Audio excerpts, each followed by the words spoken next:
Hey everyone, welcome to the Steelers Now pregame scout. I'm Matt Gajtka, joined by analyst Derrick Bell, of course, of SteelersNow.com. Follow and visit SteelersNow.com for all the coverage of what is now going to be the 91st season of Steelers football, which begins Sunday at 1 p.m. Acrisure Stadium's the site. There'll be a national audience, more or less, on Fox as the San Francisco 49ers pay their first visit to Pittsburgh since 2015, and just their second visit to the stadium overall. They've only been in a couple of times, and they've lost both times at the quote-unquote new place there on the North Shore.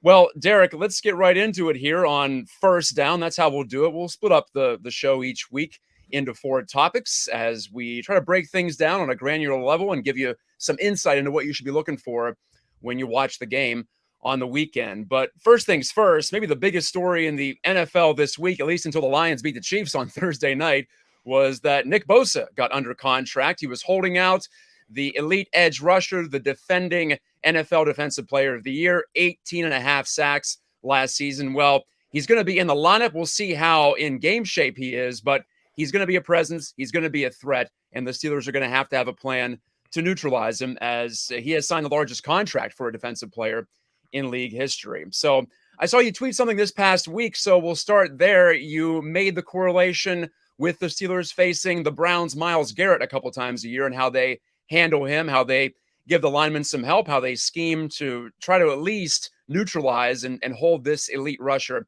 at bay. So do you feel like that would be the blueprint for how the Steelers go about it as they face Bosa this weekend? Yeah, getting to play a guy like Myles Garrett, twice a year definitely gives you a little bit of a, kind of preview of what, the Steelers could potentially do, facing another elite edge rusher like Nick Bosa. Bosa presents, similar challenges to Garrett. The edge position in general, just NFL wide, is just so loaded. You got TJ Watt, Myles Garrett, Nick Bosa, Micah Parsons. These guys are literal aliens out there. They're so athletic.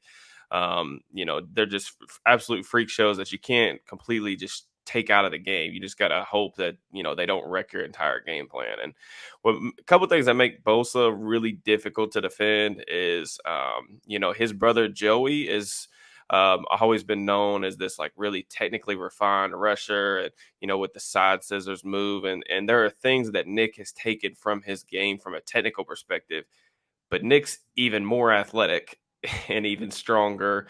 So like the breakout last season, I guess you could call it a breakout, was really honestly like just a matter of time. So another thing that makes Bosa a little bit unique is he's equally effective rushing from both sides. He doesn't stay stagnant on the left or right side. He had 11 and a half sacks on the right side and then 7 more on the left side. The pressure rates are really similar. So it's not as if, where he's going to be on a down-to-down basis. San Francisco likes to move him around to get him in whatever advantageous matchup that they can find that particular week. So it's definitely something to watch. Bosa's a difference maker.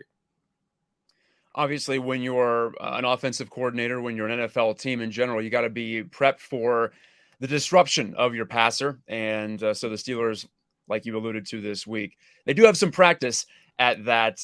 Is there anything else about Bosa? It feels like we've known him for a while because he played at Ohio State. He's been on national TV for nearly a decade now. So we know him. We know the name. We know the family name pretty darn well. Anything else in his game that might stand out to you or might stand out to someone watching that makes him unique among the guys out there who like to terrorize quarterbacks? Yeah, I mean, it's really the blend of technical refinement and athleticism. He can sequence moves together effortlessly. When you watch him on tape, he's a really difficult guy to get, a beat on in terms of, tendencies or anything like that. Like I said, the side scissors move, which is something that they teach, very effectively at Ohio State under the defensive line coach. It's something that he's perfected. Bosa is unbelievable in terms of just getting to the quarterback. And it's not always, just the sack numbers, which were tremendous last year.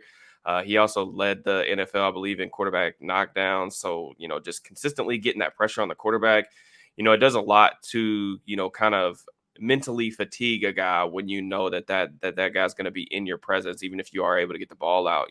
He's a guy that's going to hit you over and over and over. So, we talked about Myles Garrett and some of the things that the Steelers have done to try to neutralize his impact over the years. It's not that you can just leave these type of players one-on-one. We see it with TJ Watt every Sunday.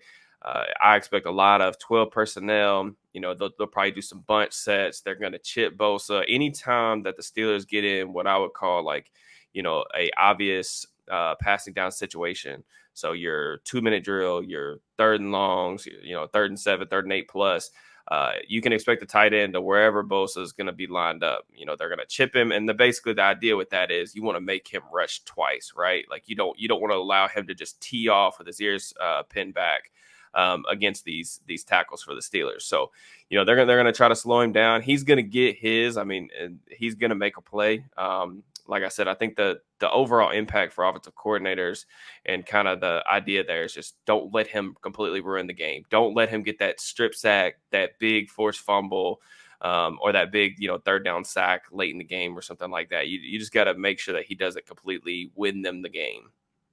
And last thing on Bosa, does the fact that his status changed dramatically during the week, does that throw any kind of wrench into the plan? How much can you add in some things in the last couple of days of the week if you're prepping? Yeah, I mean, the good thing is, if we listen to Mike Tomlin, they were preparing as if he was going to play. So I'm hoping that that wasn't just coach speak, and the Steelers have actually been really anticipating his arrival to Acrisure Stadium on Sunday, and I think that that's probably the case, just because I think we all knew that this was probably going to get done. It was kind of surprising that it took as long as it did. He did get $6 million more on the year than a guy like TJ Watt did. So that was kind of interesting in general, because, if he was going to get that type of money, it's like, why did this take so long? But, the thing that you point out, that could change is like, what's his conditioning level going to be? Is he going to be able to play his 80% of snaps like he normally does? Do the Niners try to maybe preserve him a little bit, maybe in the first half by rotating some guys in on maybe 1st and 2nd down on more like run-based downs? But Bosa, he's a freak athlete. So just like TJ Watt, when he comes out there, I think regardless of what the practice time looks like, I think you just kind of anticipate those guys being different. So. And the modern athlete tends to stay in shape or pretty close to game shape. I don't want to say year round, but I think he's been taking care of himself, even if he has been away from the Niners. All right, from the biggest league relevant story, the biggest national story regarding the Steelers and the 49ers, to the biggest story in Pittsburgh on 2nd down. A lot of talk about Kenny Pickett, and for good reason. He made serious progress late last year. The Steelers, as a team, finished 7-2 in their last 9, rebounding from a 2-6 start going into their bye. So, first of all, he had to have played at least a little bit better to help lead them to that mark, as he played most of the games down the stretch. That one at Baltimore especially stands out, the late rally against Oakland. But overall for you, what does constitute progress in year 2 for Kenny Pickett? It's a guy who has a reputation, at least he did at Pitt, of getting better year after year. And his reputation coming out that he was maybe the most pro-ready of the quarterbacks in his draft class. I guess we'll see about that. Time will tell. But where can he make jumps or even leaps here in his sophomore season? Yeah, I mean, coming off that, honestly flawless preseason, I think the anticipation has only, really grown over the past several weeks, right? He led 5 touchdown drives in all 5 of his appearances in the preseason, which is definitely the way that you want to start, year 2 and his first full season as the Steelers starter. I think for me, there are some obvious things that, Pickett himself has acknowledged that he wants to improve upon. I think it's just being both more willing and more prepared to play within the structure of the offense. Pickett does some good things in quick game, but, you will see his eyes drop against the rush. You'll see him bail on pockets, prematurely, which is definitely something that was on his college tape at Pitt. Pickett has a little bit of a chaotic kind of playmaker mindset, and that does it's a good thing and a bad thing, because you always want your quarterback, especially in today's day and age, to be able to kind of make plays on his own when things don't necessarily go the right way within the structure of the offense. But having said that, You also would like to see him be a little more diligent in terms of getting to his reads a little bit quicker, cycling through his progressions, and just hitching up in the pocket while keeping his eyes down the field instead of, just immediately going into creator mode. And, I think that there were some promising things that we saw in the preseason in that regard. You saw him hitch up in the pocket a couple times in situations that he probably would not have done last year. So I think overall, you just want to see that incremental improvement, week after week, game after game. And, when you got a young quarterback like that, that's really all you can ask for. How can we read the tea leaves here as the new defensive coordinator in San Francisco is Steve Wilks, the same guy the Steelers faced in Carolina last year? Pittsburgh pulled out a close victory, but it was Mitch Trubisky starting that game as Pickett was out. So you can't really get that quarterback versus defensive coordinator matchup directly correlated here, but what can we learn from how Wilks approached the Steelers in general last season and how that is relevant to Pickett's approach to it? Yeah, so Wilkes, obviously the interim head coach last year, defensive coordinator for Carolina Panthers, comes over to take D'Amico Ryan's spot as he took the head coaching job over with Houston. There's going to be an interesting dialogue. We're going to get to figure out what this defense really looks like from a structural standpoint. In previous years when they had, Robert Saleh, they went to D'Amico Ryans. There were changes in the way that they, called games and different tendencies, but it was the same defensive structure because those guys have been on the staff. Well, Wilkes is a new face, so he's going to want to put probably more of his own blueprint.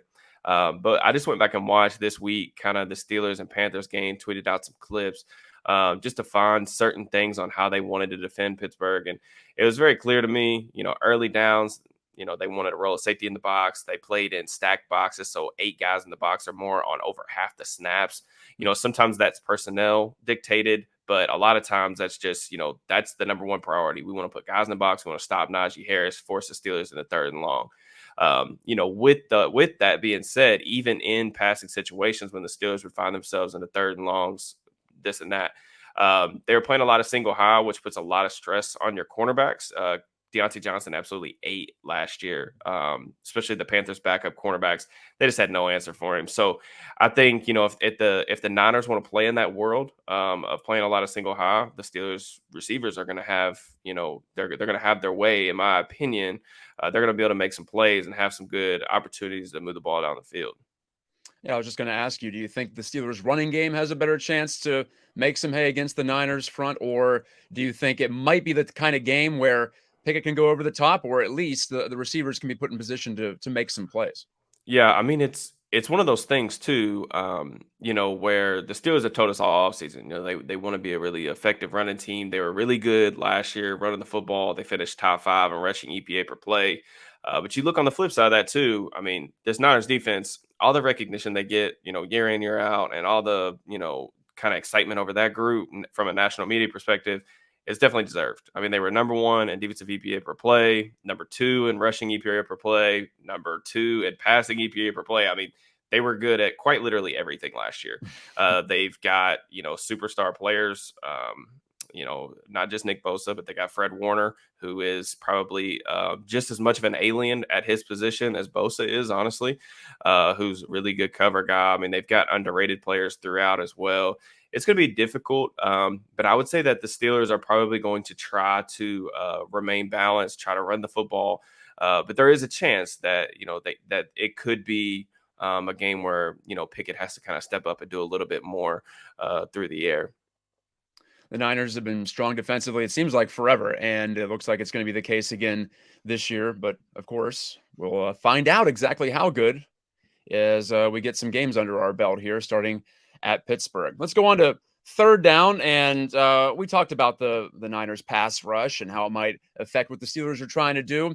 But Pittsburgh's own edge extraordinaire and TJ Watt might just have a better matchup than Bosa, at least in terms of one-on-one stuff, acknowledging that it's not always or not usually one-on-one. It's usually 1-on-2 or 1-on-3 when it comes to TJ Watt.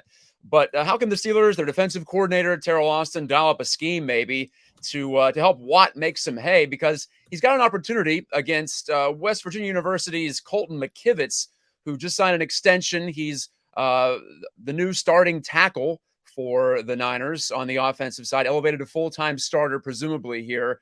So it's going to be Watt against McKivitz a lot of Sunday's game, we would expect. What do you think Watt can do? Do you think that is a mismatch in his favor? Yeah, definitely. TJ got a little bit of playing time. We saw him, kind of do some really TJ Watt like things against the Atlanta Falcons in that preseason finale. Mhm. So he looks healthy to me, which is good because last year he even acknowledged that he wasn't playing anywhere close to 100%. And the Niners starting right tackle from last season, Mike McGlinchey, is now in Denver. He signed a really big contract. They elected to let him go. You mentioned McKivitz. He's a guy who has spots started for them in the past. Kyle Shanahan's pointed out, that they've won games with him. They're comfortable with him at right tackle. But in a similar way that the Steelers are going to have the game plan around Nick Bosa, the Niners are going to be tasked with the same thing with TJ Watt. If they elect to, anytime that they look to pass the ball and, they leave Watt one-on-one in that situation, he's going to win that rep. So even more so, I would even say that that's even more so of a mismatch than Bosa against either of the Steelers tackles. So, some of the things that they can do, I'm interested to see what the structure of the defense looks like. I'm interested to see if they blitz Brock Purdy a little bit, just because Purdy coming off that torn UCL, he's played a little bit in the preseason, but he's been on a little bit of a pitch count with his some arm fatigue and things like that. I'm just curious on if Terrell Austin and Mike Tomlin are like, okay, we're gonna be really aggressive. We're gonna throw the kitchen sink at this guy, maybe get some 5-man pressure looks, which will kind of allow TJ to get maybe some one-on-ones on the outside. But they're going to throw a lot of attention his way. But this is a matchup that, anytime TJ has a favorable matchup like this, you have to at least acknowledge it because it could definitely swing the outcome of the game. What's your feel on Austin and the Steelers, the defense under his watch, as far as the amount of pressure, the number of bodies they do like to throw forward? It's not the golden days of the blitz are gone. I'll put it that way. It's more of what can you do with scheme? What can you do without sending so many rushers at the quarterback? So where do the Steelers under Austin, especially, side on that teeter totter, if you will, without taking too much risk? Are they able to get home more often than not?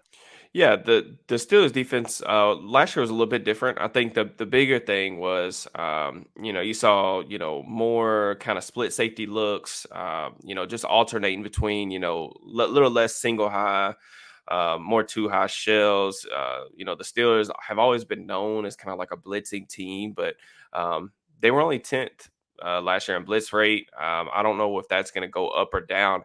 The intriguing thing, like you said, is they may not have to blitz a ton just because of how much talent they have up front. You've got TJ Watt, Alex Highsmith, one of definitely the best edge rushing duos in the league. And then on the interior, you got Cam Hayward still playing at an incredibly high level. Larry Ogunjobi's a nice player whenever he's healthy. And then you even look at the depth guys that they've added this offseason, Marcus Golden, Nick Herbig, who was absolutely a game wrecker in the preseason, granted mostly against backups. Then you got a guy like Keanu Benton. I mean, this is one of the very few teams in the NFL that can literally go 5, 6, maybe even 7 deep in terms of pass rushers that can all win one-on-one opportunities when they present themselves. So that's something that definitely helps Watt too, provided, he's healthy and 100% throughout the season. Is, teams are going to have to game plan towards him, but there's only so much you can do when you're going to leave a guy like Alex Highsmith one-on-one, or you're going to leave a guy like Cam Hayward one-on-one. So you can slide the protection, you could leave a tight end to chip and everything else, but you're going to have those matchups across the board that the Steelers are going to be able to take care of. The good thing for the Niners is they've got Trent Williams on the other side. So as great as Alex Highsmith was last season, that's a huge test for him. Williams is definitely one of the premier left tackles in the league. Unbelievable technician, but also an absolute freak athlete. So that's going to be a matchup of, kind of really two great players. That's going to be something to watch on Sunday. As long as we're talking Steelers defense, not necessarily about Watt, but a little sidebar here. I've noticed that Minkah Fitzpatrick is getting a lot of nationwide due as maybe the top safety in the NFL. Why do you think he's made that leap? Because I feel like Steelers fans have known he's one of the best defensive backfield playmakers for a couple of years now, but he's seemingly risen up. So what do you think has made the difference, or is it just longevity and staying power here? He's just 26, but working on a few years at a top level in the NFL. Yeah, I mean, You know, we've known about Minka for a long time, right? Like you said, I think the Steeler fans and the Pittsburgh, media has definitely given him his flowers. I think, with Minka, especially, last year with, 6 interceptions. I actually wrote a column for SteelersNow.com. You can go check out about bold predictions for the season. Actually, my bold prediction was that I think he was Defensive Player of the Year. Hmm. I think that, he really has that type of impact on the game. Something I really appreciate about Minka is, the playmaking skills are rare, especially for a safety. But all he just makes so many plays that are just in those moments, those key moments that just I guess swing kind of the tide of the game. You think back to last year, that Cincinnati game. He gets the pick six early, but then he blocks the extra point. To literally save them at the buzzer. And then just so many of the interceptions he had last year. He closed out the Baltimore game with an interception. He closed out the Falcons game with an interception. It's just the playmaking skills itself are so rare. And I just think like the game to game consistency, like, when I'm like watching film, week to week, it's just he very rarely has a great like a really, really bad game. Like the only game that I thought he really struggled in last season was the Eagles game. And that was, I don't know if they had more than one or two guys on the team that played well against the Eagles last year. So like he's just so consistently impactful. He's great in coverage. You can do anything you want him to do. He could play center field. He could play half safety. He can roll down as the robber. They can use him however they want. He's just always around the football. He's just such a complete player, and in my opinion, definitely deserving of that recognition as arguably the best safety in the league. Thanks for reminding me about how nuts that Bengals game was last year, the Bro, opener. we can't do another Steelers Bengals game like that. We can't do another opener. My heart cannot take it. There was a lot going on. You could have written an epic novel on just the final couple of minutes of regulation and Man, overtime. wild. So we're hoping for similar excitement, but maybe not that level of heart palpitations here in the Right. opener on Sunday against the Niners. All right, fourth down, more of a big picture thing here before we wrap it up here. And again, Derrick Bell will be my guest throughout the season on your Steelers Now pregame scout as we hit our fourth and final topic. And there you see it below us. Is Mike Tomlin's secret sauce real? You look at last year, Derrick, and just from the zoom out 30,000 feet numbers, the Steelers should not have been 9-8 last season. Not just because they started 2-6, but also because they scored just the 26th most points in the NFL out of 32 teams. That's 7 from the bottom, to put it a different way. 18.1 points per game. Their defense was quite good. It was 10th in the NFL, but if you just went by point differential, they should have probably been a 7-10 team last season. But as Mike Tomlin has done, even if he doesn't get the Steelers to the playoffs, he makes sure they don't have a losing record. And last year, by all rights, should have been the transition year. It should have been the year where they do drop down below 500 for what it's worth. Either you make the playoffs or you miss them, but there is something to that streak of a non-losing Steelers season, which dates on back all the way through Mike Tomlin's tenure. So he continues to do it. What do you think is that secret sauce? Is there something you can put your finger on with Tomlin, or is it more based on what the players are able to do? Or do you buy into the fact that there's something interesting or even mystical going on with Tomlin in charge?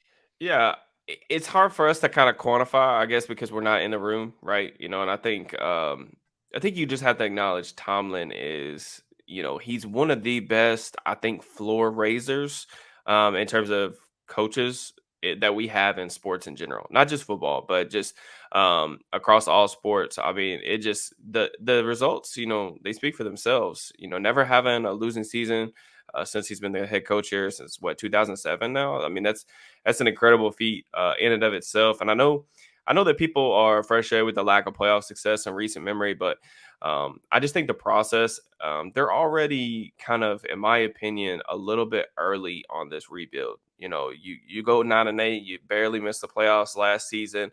I think that they've had a successful preseason. There's a little bit of optimism around this team headed into year two of the post Big Ben kind of era of the Steelers. And I just think that they're in a really good spot. They've got some young players that, they're waiting on some breakouts. They've got a lot of talent on this roster. I think, even in a really good AFC North, the Steelers should compete for a playoff spot right here. And I think that we have a tendency to get impatient sometimes with head coaches, and we just want them to win, win, win no matter what. But I just think the process itself they're on track, if not ahead. And I think that Tomlin, you talk about the secret sauce, man. Whatever it is, he always seems to get his teams to just compete like hell. I mean, like you said, they were 2-6 at one point last year, and they never stopped fighting. You still saw the same amount of effort on both sides of the ball. It wasn't always pretty. They won a lot of ugly games, even down the stretch when they went on that kind of winning streak. But there are no style points in the NFL. 4 of those last 6 victories, by the way, for the Steelers were on the road too. So it's not like they got it done in some easy fashion. Yes, they beat some below 500 teams, but the way they wrapped it up, it's tough to argue against the fact that there is a certain something about a Mike Tomlin team. All right, last question for you, Derek, and then we'll sign off for the week. What is the biggest obstacle between this Steelers team and not just making the playoffs, but getting that first playoff win since the height of the Killer Bees era back in 2016 at Kansas City? That's the last time the Steelers won a playoff game. So they haven't made the playoffs with Kenny Pickett in charge with this new era of Steelers football. But what's keeping them from getting back to that playoff glory if you had to pick one thing? Yeah, I mean, I think first off, something that's really out of their control is that they play in the AFC, and in particular the AFC North. You look around at these other teams in the division. Cincinnati's definitely a Super Bowl contender. They've been to the Super Bowl. They've been to the AFC Championship game. They're knocking on the doorstep. It's a really talented roster with one of the better quarterbacks in football. Even look at a team like Baltimore, who made the playoffs last year, but kind of fell off late just because Lamar Jackson's had some struggles to staying healthy, I should say. And then a team like Cleveland too. Cleveland's really talented. We'll see what happens at the quarterback position there. But this is the AFC North. Is probably the best division, top to bottom, in the National Football League. I think that NFC East probably can give it a little bit of a run for its money, but that's probably the thing that's working against them most from getting there is like their schedule is just going to be the AFC North is going to be a bloodbath. And that's really difficult to, try to get to those double-digit wins that they're going to be looking for. But I think from their own perspective, I just think that what we need to see from the Steelers is we need to see them showcase the ability to win a shootout. The defense, like you said, is really good. There's a lot of talent on that side of the ball. But there's going to come a time where they're going to go up against, some of these elite offenses in the AFC, with some of these freakish quarterbacks where they're going to have to score 30 points, where they're going to have to go win a 35-32 game, something like that. So we haven't seen it. So it's difficult to say that it can't happen. We need to see it with our own 2 eyes. But I think that if you can do that, they don't have to do it consistently, but if they can at least show they could do it when they need to, like once or twice a season, that's when you can get really excited about the Steelers potentially making another Super Bowl run. Yeah, to your point, last year they only scored 30 points once, and it was in a loss to the Bengals at home, 37-30.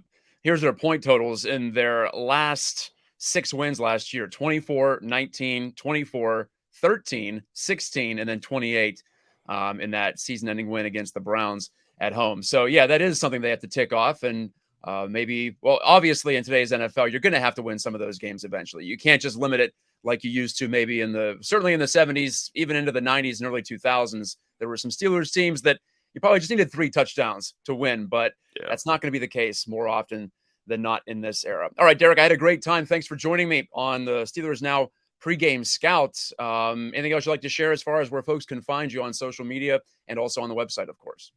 Yeah, all my written work, SteelersNow.com. Really excited to be over there for this upcoming season. And then my Twitter handle is at Steelers_DB. Definitely appreciate you joining me, man. And I'm looking forward to doing this every week. Hopefully hopefully there's some good feedback in the chat. Let us know how you guys like the format of the show. Hopefully this is a lot of good information, give y'all some, stuff to look forward to when you're watching the game on Sunday. I should mention this will be available not just on our YouTube page on Steelers Now, but also via podcast. So if you're subscribed to our podcasts in that way, you'll be able to get it in just an audio-only version, which might be preferable to you. Who knows? Unless you want to look at our faces for 30 minutes, in which case we say thank you very much. Right. All right. For Derrick Bell, I'm Matt Gajtka. Great to talk to you again about football on the channel here. And you can find Steelers and Niners on Fox, and then after the fact, and also before the fact, but definitely after the fact, catch all your post-game coverage at SteelersNow.com and follow the website on social at PGH Steelers now. Talk to you next time.